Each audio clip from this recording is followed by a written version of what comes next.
Yo, what's up, everyone? Sorry, hold on. No, wait. I want to do something. Wait a second. This.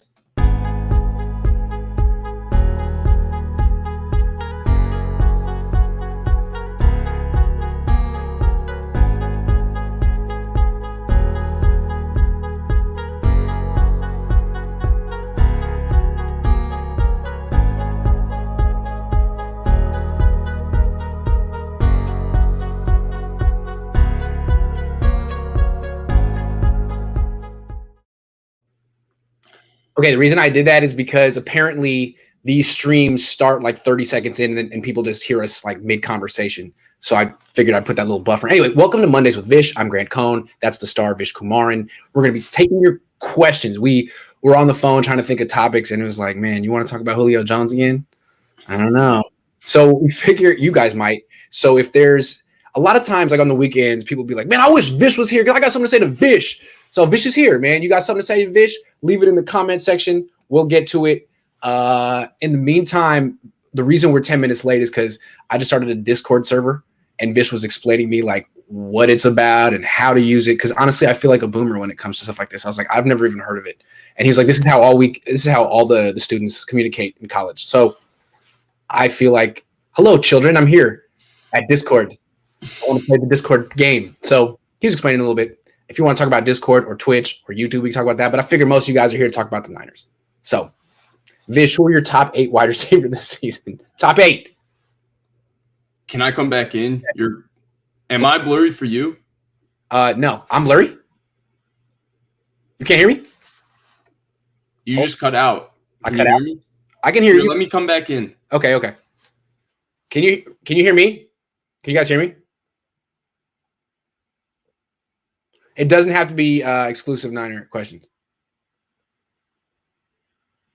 Am I totally? You can see Vish and hear him. You're both good? Yeah, I don't know what that was about. He'll be back.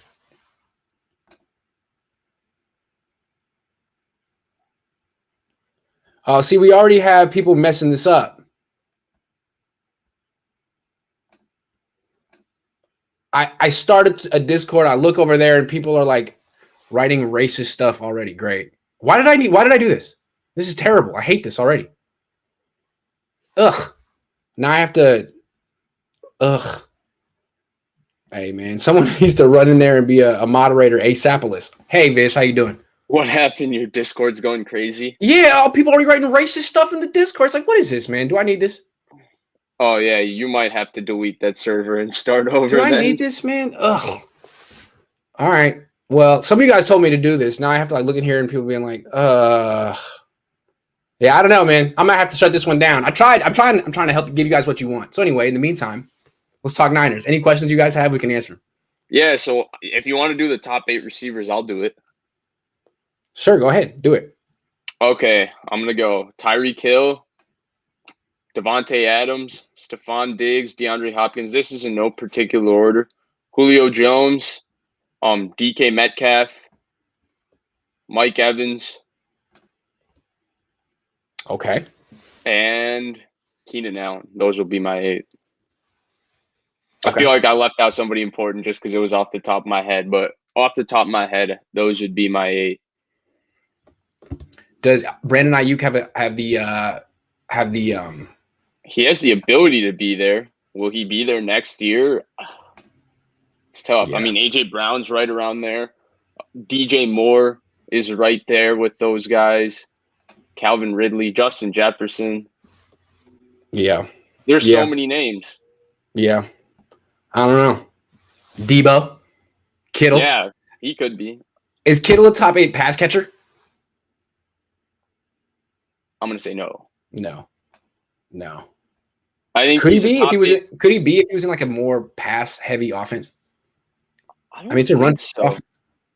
I don't think so, because I don't think he's as natural as Kelsey in terms of being able to get open and with his hands. He's amazing at it. That's why he's one of the best tight ends in the NFL, and that's why he's one of like the best like 5 or.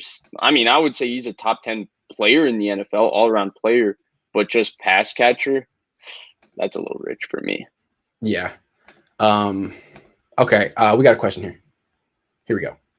What do you think will have a bigger? Who do you think will have a bigger season? Marquise Goodwin with the Bears or Travis Benjamin with the 49ers? Travis Benjamin with the 49ers. Why? I actually like Travis Benjamin. Let's talk about it. Let's talk about it. Yeah. I think he's going to be a legitimate contributor. I think last year when they got him, there was a real, they expected him to contribute. I don't think they got him as a camp body. I thought they brought him in as someone that's going to make the team. And I know he's small, but he's fast as hell. He's a good returner. He knows how to get open. And he's actually pretty good in terms of being able to make catches in traffic and stuff, which is surprising for a guy of his stature. So, yeah, I think Travis Benjamin will really contribute.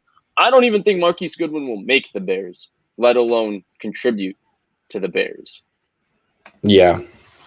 Yeah, I can see that. I think Travis Benjamin is going to make the team and contribute too. You think he'll be the number 3 receiver or the number 4 receiver? He might be the number 4 receiver, but he might be in terms of the number 3 receiver. If it's one of the guys that's currently on the roster, they might all have similar production where week to week it's a different number 3 guy depending on matchup and personnel usage and all of that. Yeah, absolutely. Yeah. All right. Next question. Travis Benjamin. I feel like there's these players on the Niners who are there because Travis Benjamin is here as a direct replacement for Goodwin. River Craycraft is here as a direct replacement for Dante Pettis. So as long as Dante Pettis is on the team, River Craycraft is going to be here. That is harsh. That is harsh. I just feel like Kyle gets in these situations where he's like, man, screw Dante Pettis. River Craycraft's better. Or why are we giving this money to Marquise Goodwin? I know Travis Benjamin. Benjamin's better. Let's just get Benjamin. And so he's going to prove that. I don't think they looked at it like that. I think they looked at Ayuk. I don't think they draft Brandon Ayuk if Dante Pettis works out. Okay. I think Ayuk is the replacement for what Pettis was supposed to be. I don't think River Craycraft was looked at as, because I think by the time Pettis didn't work out, they weren't thinking of replacing their number 5 receiver. They were just trying to get another camp body in and get rid of a guy who reminds them every time they see him that he busted as a second-round pick, that Kyle Shanahan fully believed in him. Believed in.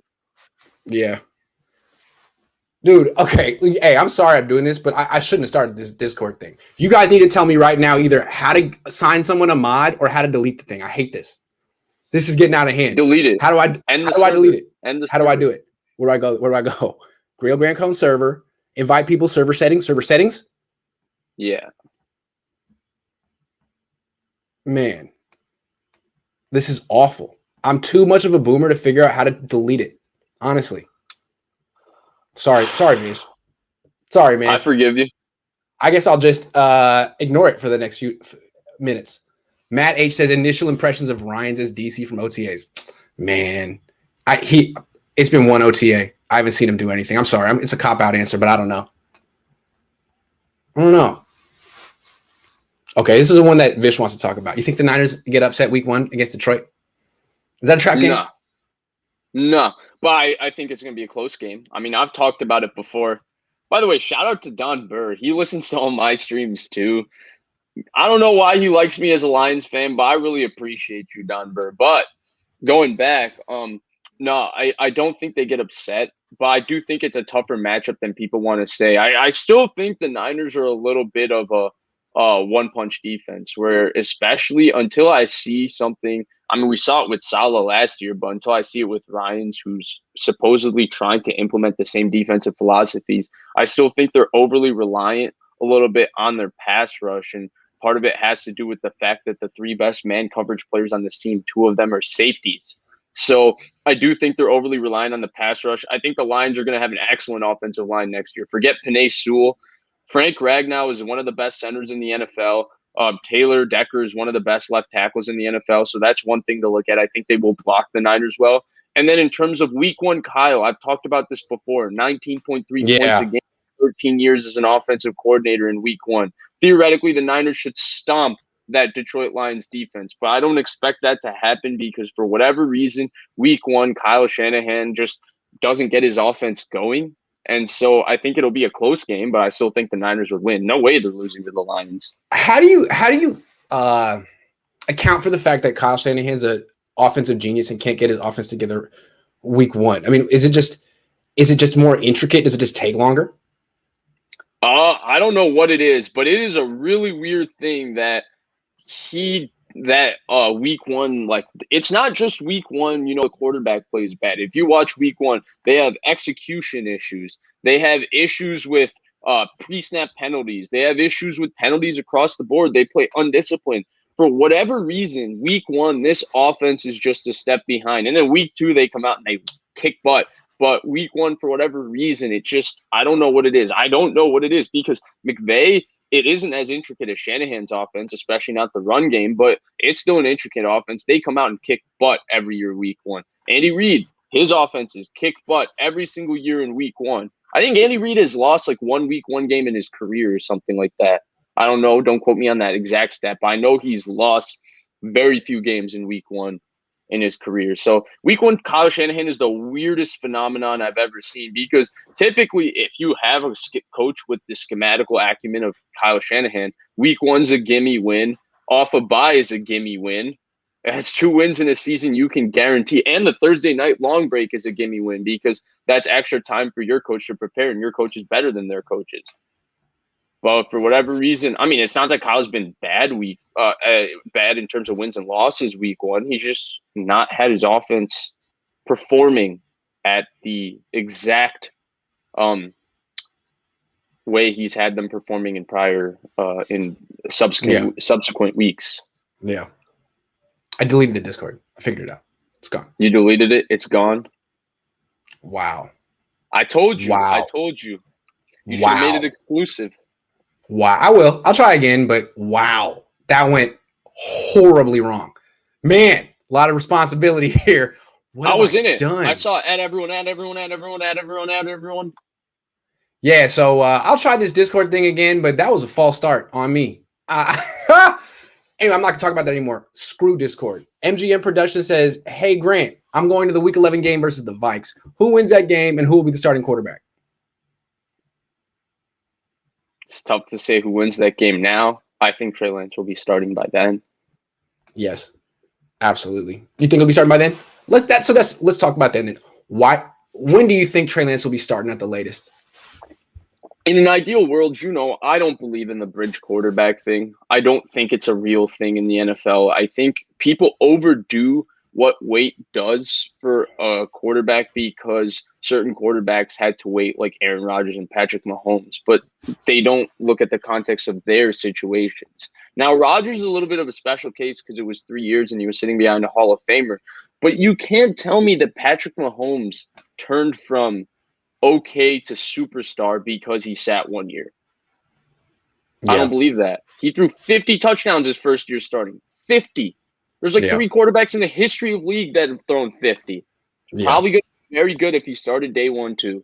So I think whenever Trey Lance is ready, that's when he should start. Whatever ready means, Kyle Shanahan said, you can see ready, you can feel ready. Whenever they feel that ready, they shouldn't wait to rip the Band-Aid off because they have Jimmy.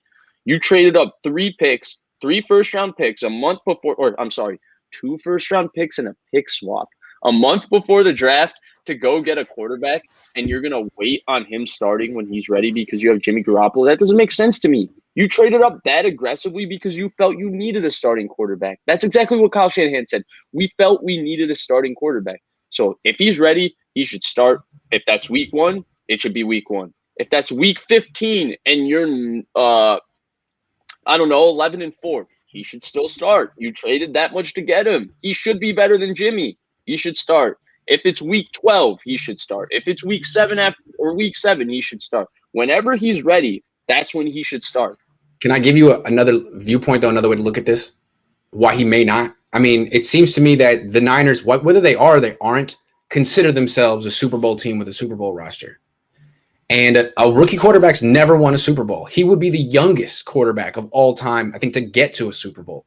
So if you really think that you're a Super Bowl team, don't you got to go with the guy who took you to the Super Bowl and then give the guy a year? Here's the counterpoint. Sure. If you believe that you were going to win a Super Bowl with the guy that took you to the Super Bowl, you're not trading trading 2 first-round picks and pick swapping the third one a month before the draft to go get one of multiple quarterbacks that could be there at 3.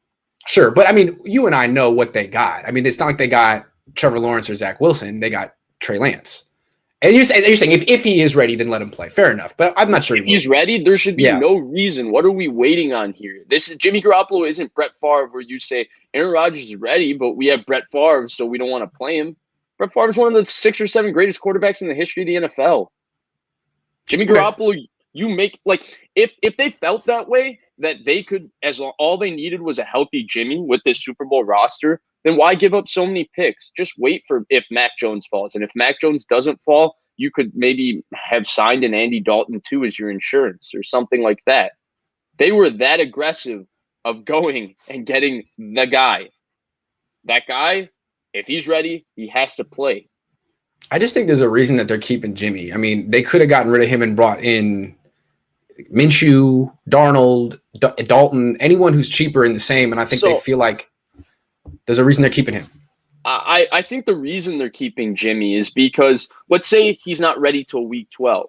Well, someone's got to play 1 through 12, and that's where you can win regular season games with Jimmy weeks 1 through 12, right? Right. But if you're looking at just the Super Bowl angle, right, and say Trey Lance is ready by week 7, you're like, no, this is a Super Bowl roster. We can't win with the rookie. Well, if you thought you could win with Jimmy, you're not trading that much to go get Trey Lance.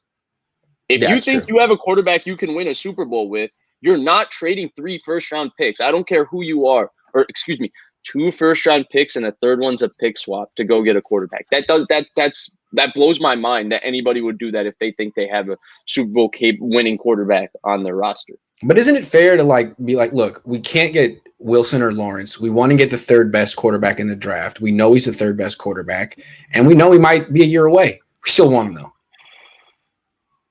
Because that's kind of the reality of the situation. See, but Grant, why would you do it a month before the draft then? Why would you do it a month before the draft? I wouldn't have done it. I wouldn't have done it at all. Why did the Niners do it a month before the draft? I don't know.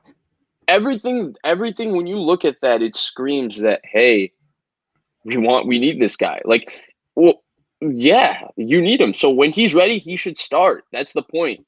I'm not saying I don't know. I'm not saying I know when he'll be ready, right? If he's ready, he'll be ready exactly when Jimmy Garoppolo gets hurt. That's when he'll be ready. Hey, Trey, you're ready. You're up. You're up. Hey, Jimmy Garoppolo hurt in the 3rd quarter of the first game. Trey, you are now ready to play football. My point is that they shouldn't look at it as, hey, we have Jimmy Garoppolo, so even if Trey's ready week 1, hey, let's just sit him. There's no harm here. We can just play Jimmy. I don't see it like that. If he's ready week 1, play him week 1. If he's not ready the entire year, don't play him the entire year. But if he's not ready by next year, that's a big problem. But that's a story for another day. But whenever he's ready, I think he should get on the field. Whatever ready is to them. Sal Jeezy says, you think the Niners ultimately get Julio? Seems like the Hawks are desperate for more offense trying to get him since they have a terrible defense. I think the Niners ultimately get Julio. No. I don't. We've talked about this a lot. I've been looking more at the financial of it. I mean, I know that the Niners created some cap space with Weston Richburg retiring, but $15 million on a 32-year-old wide receiver, I don't know. That's a lot of money. I just don't think that. I mean, really, do the Niners have the cap space or the draft capital to win this bidding war? I don't think they do, even if they wanted to. I think they do. No, I don't think they do, and I don't think it's smart for them to go all the way in the bidding war. I've talked about this before. They don't getting Julio Jones. Everybody talks about the entire concept of, well, the Niners have a Super Bowl roster this year, right? Well, getting Julio Jones means you're going all in on this year when you have a quarterback on a rookie contract for the next 4 or 5 years. I don't look at it as a long-term move just because I know Julio Jones would still be under contract for 1 more year, but I can't trust Julio Jones in this entire situation of them having to rebuild their secondary and all of that. I think there's more depth that needs to be accumulated in this roster, and that's the only way you can do that is with pick and money, because you need flexibility. Because guess what? You're not hitting on 100% of your picks. You're probably hitting on 50% of your picks, and you're not hitting on 100% of your signings. You're probably hitting on 60% of your signings. So because of that, that's why you need extra money and extra draft picks so you can have more shots at the dartboard.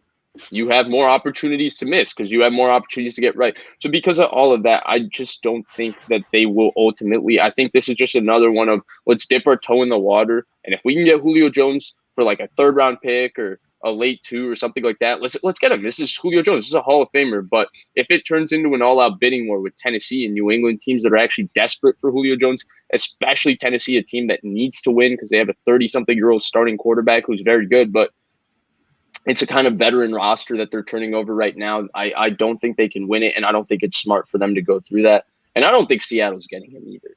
Seattle is literally just trying to boost up their I think they're just trying to boost up the stock around their team because they had a pretty quiet offseason. So let's do it this way then. Where do you think he's going to end up? I've been thinking about it. It seems like – okay. I think he'll end up in New England. Okay. I got a prediction. Go ahead. Prediction. The Chargers. You think Chargers? That's Chargers. a good one. Yeah. Does Julio Jones want to go to the Chargers, though? Well, it's LA. It's Justin Herbert. Could be worse. The Chargers. It's the Chargers. Yeah, it's true. Okay. Hey, though, it's LA. Would you rather go live in Foxborough or LA? I'd rather live in LA, even if it's the Chargers. Yeah, I like the Chargers one, though. I'd love to see the Chargers get. Can you imagine that? Mike Williams, Justin Herbert, Keenan Allen, Julio Jones. Whoo! Whoo! And that brings me to my second point, which isn't really no one's asking about, but why would Aaron Rodgers want to go to the Broncos when Mahomes in that division and Herbert's in that division? It seems like they're stacked, though. I mean, even if you do go to the Broncos, do you know what you're going to get from Von Miller? I don't know.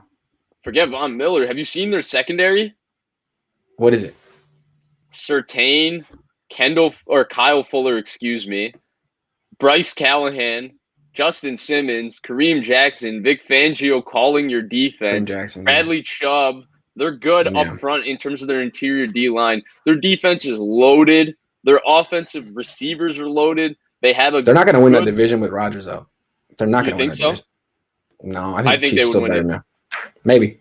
I mean, it depends how much you believe in Vic Fangio, and I believe in him. Because now, head coaching wise, Andy Reid is there, Vic Fangio is there, you know? Yeah.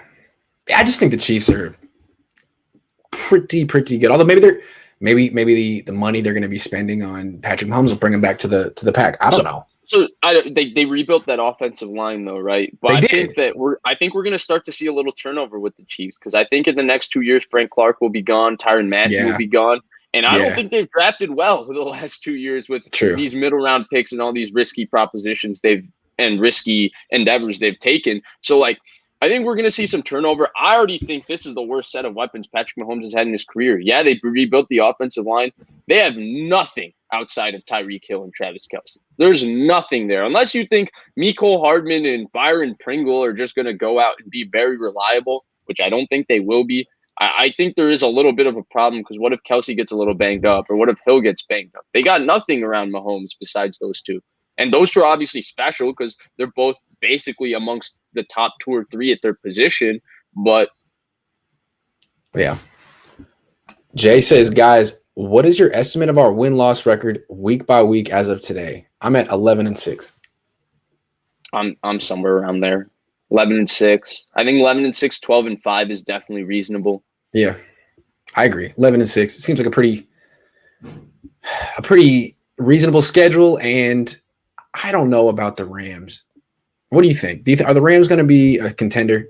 They lost a lot. Really? We've talked about this a lot. They did lose a lot. They did lose a lot, but I trust their coach. I trust their stars are different because it's like the Chiefs stars. Right? I just explained how I have concerns about the receivers outside of the Chiefs. But guess what? The Chiefs offense is still going to be top 3 in the NFL because they have Mahomes, Hill, and Kelce.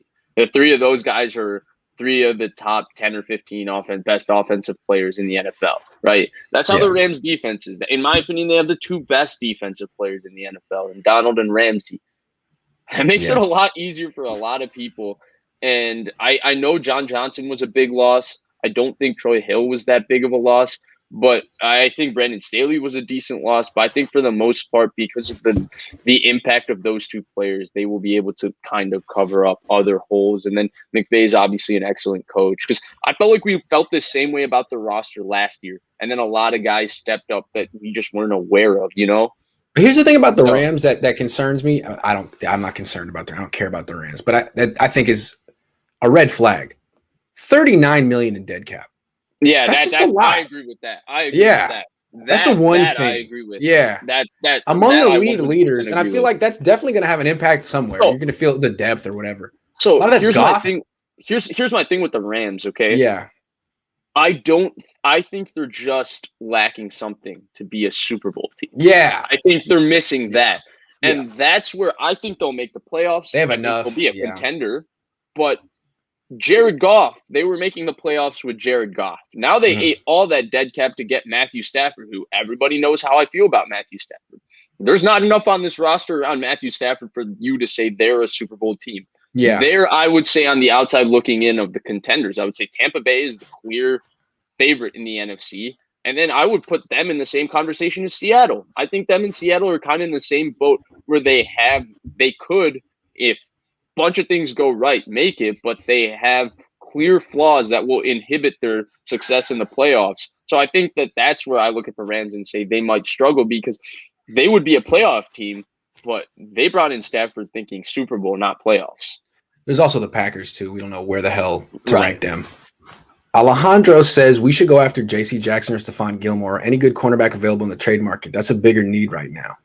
Yeah, wouldn't you agree? I'm in for Stephon Gilmore. Yeah, I said it. Were we on a mean show when I said that? That's right. Yeah. If they want to give a second round pick for Julio Jones, I'd rather give that second round pick for Stephon Gilmore, even if you're only getting 1 year of him. If you're thinking Super Bowl now and that's your mindset when you're thinking Julio Jones, I'd rather take that mindset and think Stephon Gilmore. Yeah. Do you think Stephon Gilmore is actually available right now and they're just waiting for the right offer, or they're waiting to see what their team can do?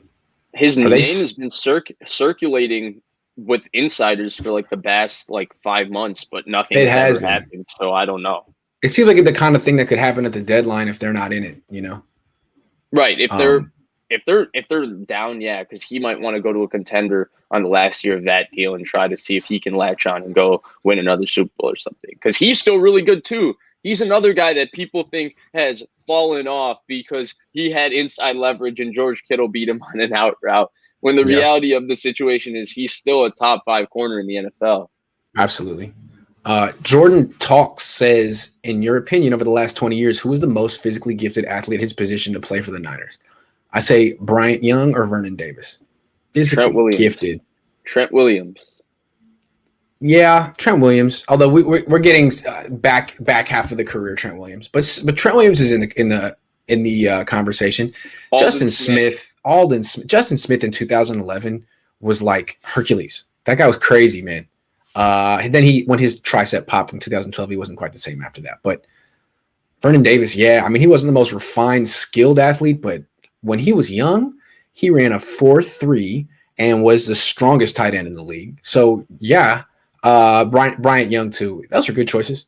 I think at the end of the day, I mean, obviously Bryant Young I saw the latter half of his career, but I know what he meant. And I'm confident in saying that if Bryant Young played for an NFC East team, Bryant Young would already be in the Hall of Fame. Right. But that's just how things work.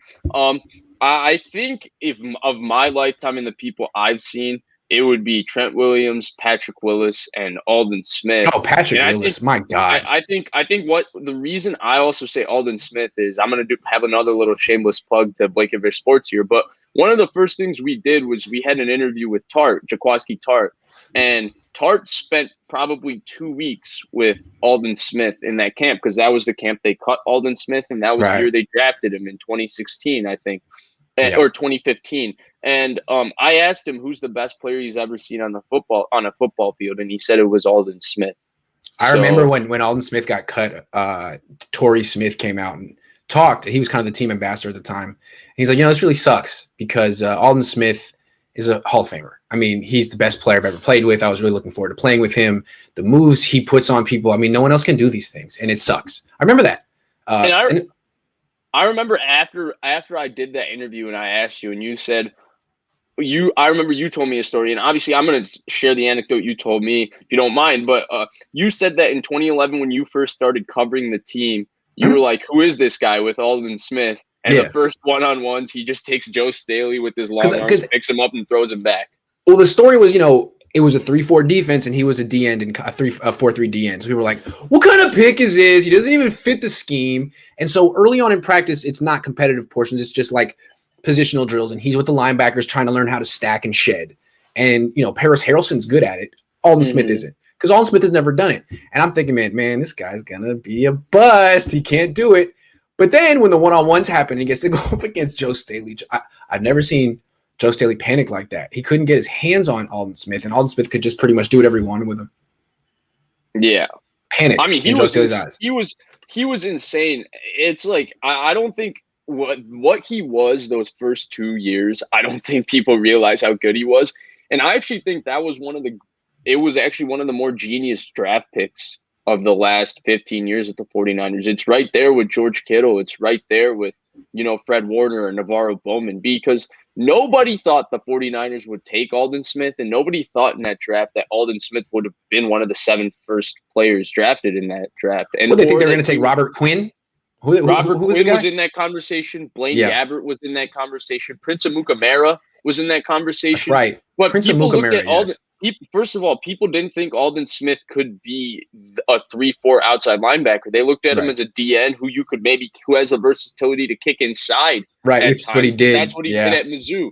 But for the Niners to draft him and be that right in a defensive draft that had Cam Jordan and J.J. Watt and, Von Miller and all of that, and for him to look like the best player, obviously it's sad what happened to his career because of other things, but he was clearly the best player from that class, I would say, after their first 2 years in the NFL. I mean, Marcel Darius was really good. Patrick Peterson was obviously special. And for them to draft Alden Smith like that, I think that's incredible. Young Kaepernick was also extremely physically gifted. Yeah. Extremely physically gifted. And one person I'm not going to put in this list, I'm going to make a distinction. Nick Bosa. He's more like a testament to hard work in the weight room than just natural gifts. I mean, he clearly has been training since he was very little. I think that's kind of the difference. Skill and hard work. So I think that obviously I think skill and hard work is the distinction between him and Alden Smith or him and Vernon Davis. Obviously he's still an elite level athlete, no doubt, and has special physical gifts, but I 100% agree with that. I just don't think he's as special raw physically than Alden Smith, but I don't think Alden Smith ever got to a point in his career where he was as technically refined as Nick Bosa. No, but Alden Smith had super long arms that Nick Bosa doesn't have, and they were useful. Insane agility. Incredible first step. Yes. Incredibly explosive. He would sack the quarterback I remember. Do you remember the Steelers game where rookie Alden Smith? I mean, Max Starks was a respected tackle in the NFL for years, and rookie Alden Smith was picking him up and throwing him into Ben Roethlisberger. Yeah, it was ridiculous. Yeah, and people kind of don't know. It was 10 years ago, and the narrative is, well, it was all Justin Smith. He created Alden Smith. Maybe partially as a rookie helped him get going, but Alden Smith was unblockable his second year in the league. People say that only because Justin Smith tore his triceps in the end of 12 and Alden Smith's production went down, but Alden Smith was also playing with a torn labrum that just didn't get as much I don't know, it didn't get talked about or publicity. But Alden Smith was playing with the torn labrum. I don't think we've ever seen a player, to me, on the 49ers. Like, I would say maybe Patrick Willis is the only one that's close, but I don't even think Fred Warner is the level of that Alden Smith was. Even Nick Bosa's rookie season, to me, it didn't even compare. I mean, Alden Smith had 14 sacks playing half the snaps. And Bosa was racking up pressures and he was technically refined. Alden Smith would just step on the field, throw the tackle aside, and just get a sack. It was just so easy for him to sack the quarterback. Grandpa Pat Bewley says Rams are not going to contend. Stafford is overrated. Oh, man, those fighting words with Vish right there. I'm going to be waiting. I'm going to be waiting because I think there's a lot of misinformation and a misunderstanding of Matthew Stafford's career just because people didn't see him. People didn't watch him. People don't realize that this arm is like Mahomes' arm and Josh Allen's arm. So that's true. It'll be fun to see. That's true. No. Wait, Syed says, how realistic is Julio for us? We both feel not realistic. You lost me again? You can't hear me again? Leave, come back. I can't hear you. Some of that. No, hold on. Maybe did I mute you? Can't unmute your guest. Your mic isn't connected. There you are. All right, no, my wait. bad. There you go. All good. How realistic is Julio for us? Not particularly realistic.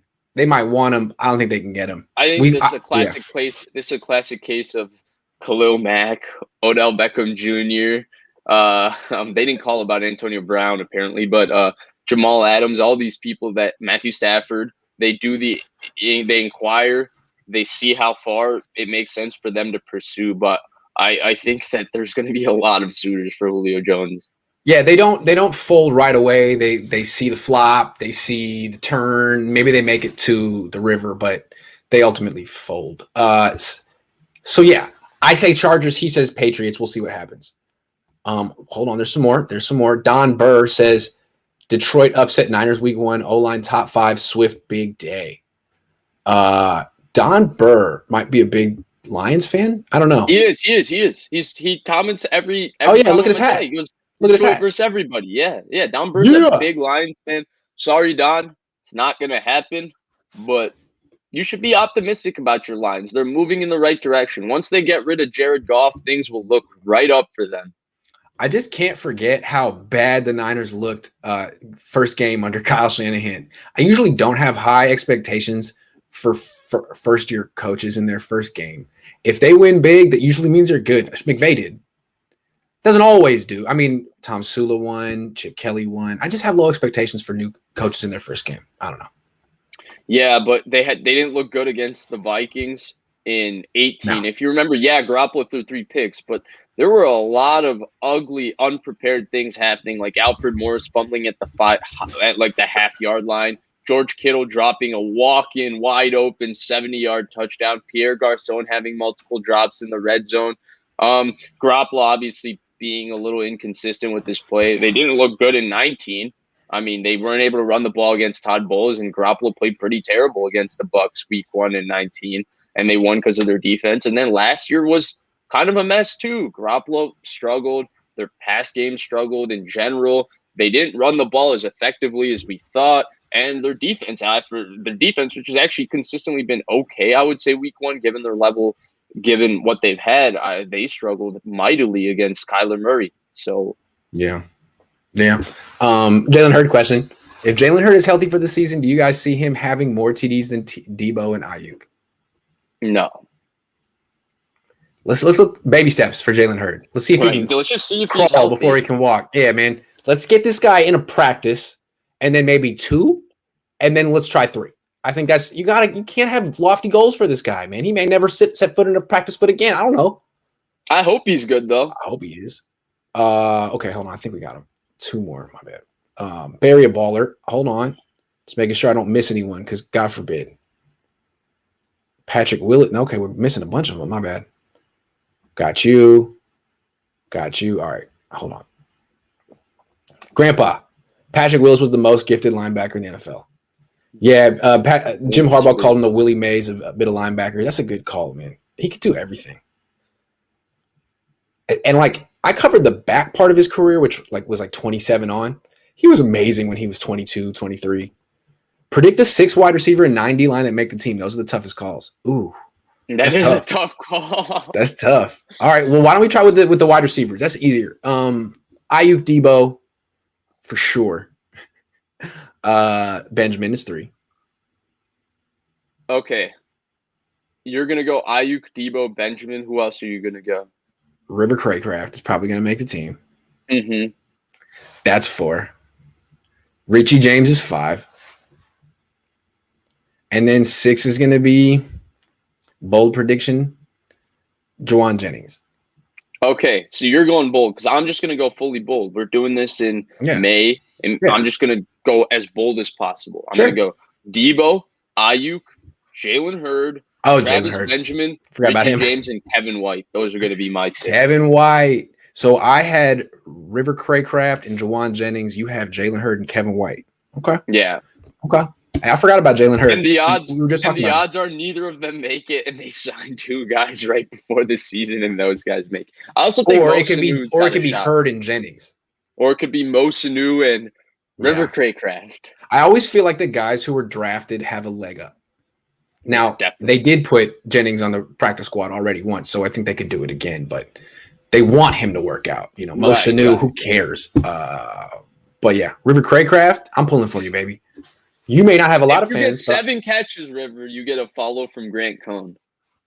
Did I say that? That's mean. It's my favorite video of all time. Tony says Rams O-line versus Niners D-line. Rams O-line versus Hawks D-line. Oh, we didn't do defensive line. Hold on. Let's do defensive line for Eric Price. The 9 defensive linemen. Bosa. Here, do you want me to go first? Yeah. I'll go Bosa, Javon Kinlaw, Eric Armstead, DJ Jones, Zach Kerr, D Ford, Kevin Givens, Samson. Is he a linebacker? Not in practice. Okay, Samson Ebukam and Givens. I'll go with Jordan Willis. I already said Givens. Jordan Willis and no Contavious Street. No Contavious Street. I think that's why they signed Zach Kerr. Interesting. You said Jordan Willis, so no Alex Barrett. No, Alex Barrett. I mean, Jordan Willis, Arden Key, all these people. It's just you Arden just pick Key. one name and throw it. Oh, I know Barry Ball is going to be mad that you didn't say Arden Key. He's a big Arden Key guy. But I thought Jordan Willis looked decent last year. Me too. And I think where Jordan Willis has the leg up is that at least his personality, I don't know if there's question marks. Because Arden Key yeah, I mean, Arden Key should have been a first-round pick. He went in the 3rd round. That story's a little weird because there were things with his weight and all of that. Like, Arden Key is like a Randy Gregory type talent. But not that Randy Gregory has lived up to his talent, but what about Maurice Hurst? No. Okay, Tony says Rams O-line versus Niners D-line. Rams O-line line versus Hawks D-line. How worried should Stafford be? They shouldn't be worried about the Hawks D-line. That's true. They got They got Dunlap, Poona Ford, and Kerry Hyder. Yeah, they shouldn't be worried about that. And Andrew Whitworth just doesn't slow down for whatever reason. He still plays good when he plays for whatever reason. They should be worried about the Niners D-line. Aldon Smith is the 2nd biggest bust in NFL history. How do you define bust in this sense, Grandpa? You lost me on this one. Because, I mean, I could say that Solomon Thomas was a bigger bust than Aldon Smith. Antoine Bomber. Yeah, I don't know. You're going to have to explain that one. The 2 biggest busts of my lifetime for the 49ers. Yeah, you lost me on that one. But I'm open-minded. Rashawn Woods is up there. God. I mean, I think Solomon Thomas and Jamarcus Russell, 2 of the biggest busts of all time. Solomon Thomas was picked over a lot of Hall of Famers. Yeah, I mean, Christian McCaffrey, Patrick Mahomes, Deshaun Watson. Grant, who do you think is better, Montana or Brady? I never watched Montana play we're both after Montana. But Brady's longevity is something you can't really it's amazing, dude. He's as good as he's ever been at 43. Montana was pretty much done in his late 30s, so it's hard to say. Now, there are a lot of plays that Montana made that Brady couldn't make. If you go back and watch young Montana, he's exceptionally athletic. He's looked a lot like a lot of these young quarterbacks in the league right now, so they're actually quite different. I don't know. What do you think? Yeah, I'm with you. I don't know. I don't know. Because Montana was more physically gifted. I don't know, because I think Brady has a bigger arm. Yeah. Montana could Brady make plays off. Yeah. Brady was throwing consistently in Foxborough. True. I think Brady has a stronger arm. Yeah. It's tough to say. It's whoever you prefer. If I say Montana, there's going to be a million people that say it's Brady. If I say Brady, a billion people are going to say it's Montana. And I don't think there's any way you can tell definitively. That's why I kind of try and stay away from these conversations, especially when you're comparing 2 players that dominated totally different sports. Eras. Now, I think Montana's numbers are better relative to the era.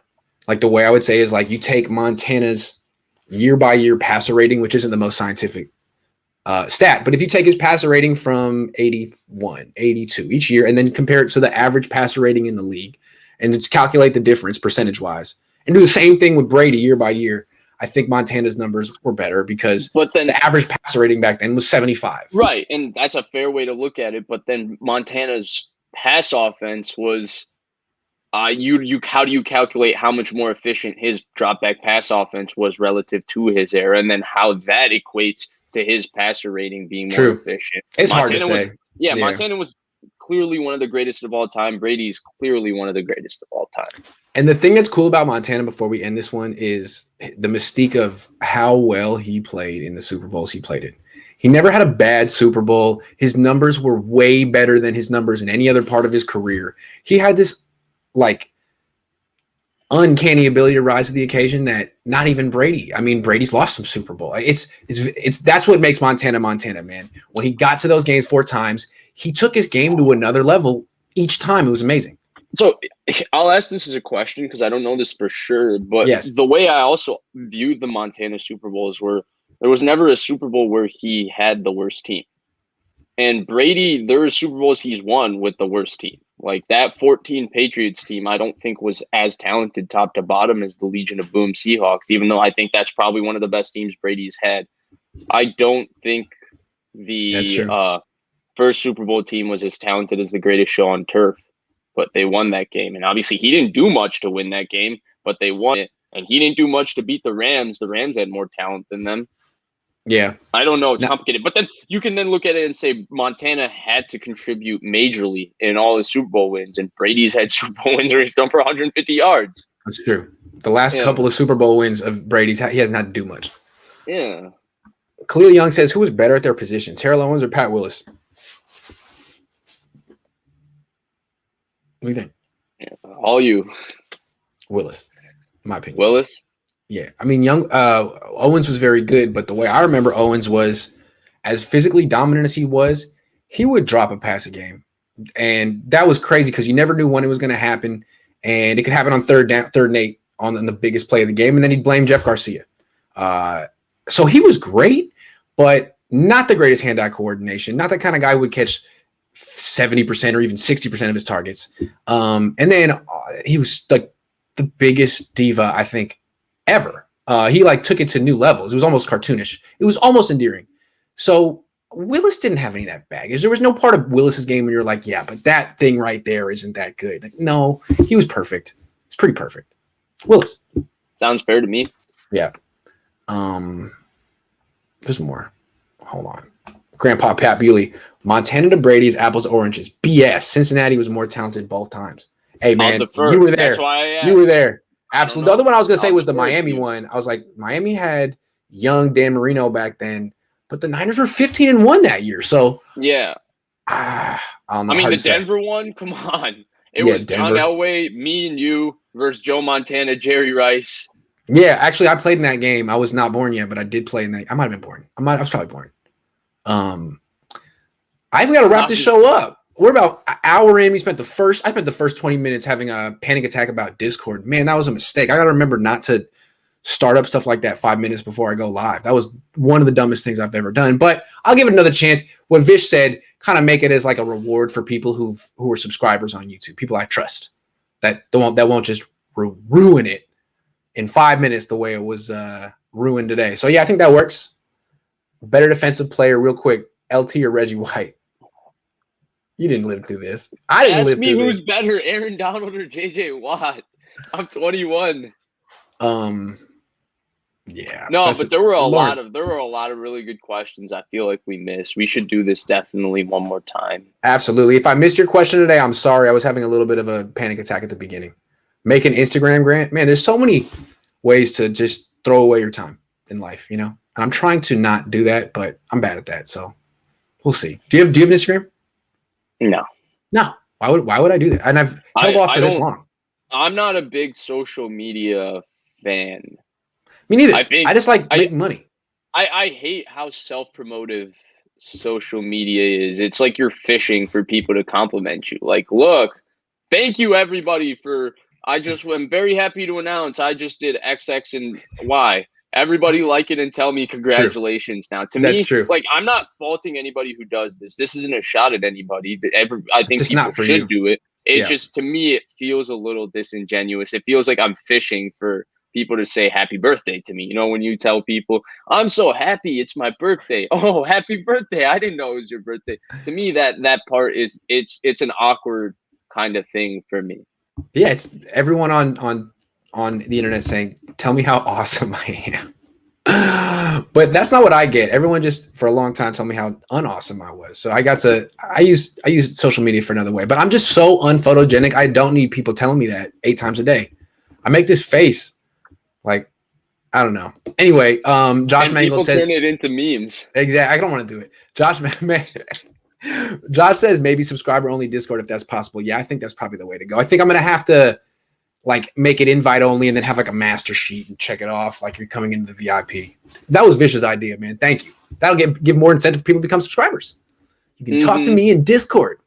All right, man. Vish. Talk to him on Discord. Talk to me on Discord. Don't do what you were doing today. That was terrible, man. Your mom would be so disappointed in you. Think about moms, okay? Not yours. The people who did. They know who they were. You know who you were.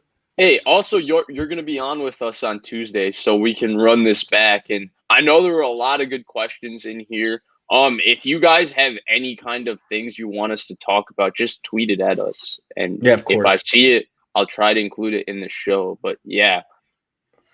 Also, I'm going to be on with East Bay Chris in an hour, and I'm not going to do Twitch today because it's a holiday, and my wife and I are going to end up going out doing some stuff. So I'll be on. What are you talking about with East Bay Chris? Oh, Richard Sherman, good stuff. The good stuff. I see. Yeah. I mean, I was a little disappointed because like I thought you were gonna do a little bit of film breakdown or something with him. I saw his analysis of Stone Forsythe, and he said that he's coming for my job. I didn't know I was employed, but apparently I'm employed, and East Bay Chris is about to take my oh yeah, he wants it all, job. Man. Whatever you have, he wants it. That's true. You can't trust that guy. You can't trust that guy. Did you see him Google Stone Forsythe and pull up his Pro Football Reference? I'm a little worried, I'm not gonna lie. Yeah, he's vicious, man. You can't trust him. No. Yeah. Nah, he's super funny. I like him a lot. I'm interested to see the two of you together though. That'll be a good show. Yeah, I'm looking forward to it. Hopefully he wears his red thing too, so we could be matching. Oh, that means a lot. Oh, Grant. Also, Zach Wilson went too. When are you gonna wear your OnlyShans shirt? Why'd you have to remember that? Why wouldn't I remember that? Why wouldn't I? Okay, so what was the bet? I have to wear OnlyShans. I can do that. They gotta send me one. I'll wear one. I'll wear it for a full day, multiple streams. Full day. Multiple streams. You gotta wear it on Twitch too when you read. I'll wear it on Twitch too, the entire day. Who's your burner on YouTube comments now? What's his name again? Super Bangle or something? Oh, Super Ray. Super Ray guy. That guy had my back. I don't even know if he knows that I love him, but I do. Thank you, Super Ray. You are him. How yeah, it's true. It's me. The way he was defending me, I was like, man, I couldn't have done. That's exactly what I would have said. Thank you, Super Ray. You're actually. I got to tell you this before we go. You're actually incredible for being able to manage a Discord, a future Instagram, a Twitch, a YouTube, a Twitter account for Grant Cohn, a Twitter account for East Bay Chris, a YouTube account for Super Ray. Multiple burners. It's hard. This is why I make the big bucks, because it's juggling 18 different personas and not getting them mixed up. And still being able to drive your Stinger. And still being able to drive my Stinger, although God seems to be trying to like get it, man. Whether it's birds pooping on it or just branches falling on it, God's like, how you like your Stinger now? How you like your Stinger now? How you like your Stinger now? I still like it. Anyway. Man, you're already in the comment section right now saying, hey, watch it. Yeah, we're talking about you, buddy. Like that. Yeah, bud. You know what the least friendly thing to call someone is? Bud. Buddy. Bud. Hey, bud, buddy. Yeah. Just showing support. Hey, man, thank you very much. Keep up the good work. Daily City Out. Never seen you before. Appreciate you. We'll be on Vish's channel tomorrow. If you want to show some more of that support, some of that love, we'll be on Vish's channel tomorrow. I'd appreciate it. All right, guys. We'll be gone. I'm out. But I'll see you guys later. No Twitch today. I'll be on Twitch tomorrow. Thanks for everyone. I'll be on with East Bay Chris in an hour. Peace.